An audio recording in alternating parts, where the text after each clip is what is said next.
Piece of advice that I've learned, I think the hard way, but I think everybody needs to learn it at some point, some way, shape, or form.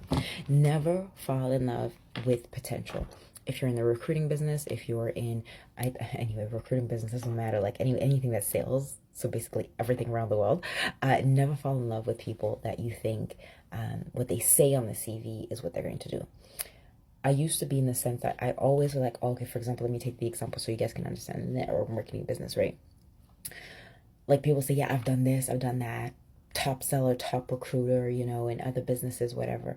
But when it comes to your own business, you're never going to be as hungry as anybody else in the sense that you're always going to want more because it's your business than the person next door, right?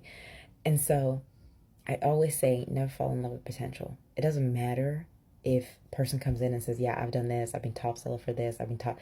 When I look at their actions and it doesn't match, I move on and find somebody else. That's why you don't lose so much momentum, right? When I find a client, I'm like, okay, I'm not going to rest on my laurels. I'm going to find somebody else that wants to buy the product. Do you understand what I mean? Right? So when you recruit someone, you're like, oh, okay, cool. Nah, let's find somebody else. Right? So I really want you guys to understand that. I gotta cut these little hairs.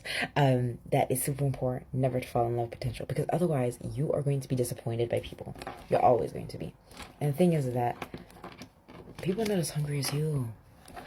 Winners don't need to be told what to do. They just do it. And it's okay if you're not a winner. That's fine. But just be okay that it's a small percentage of us. But it's finding that and turning every stone until you get to that side. So hopefully that helps. I know that was one piece of advice that I was like, man, I wish I knew before. Wouldn't have had so much heartache. But yeah.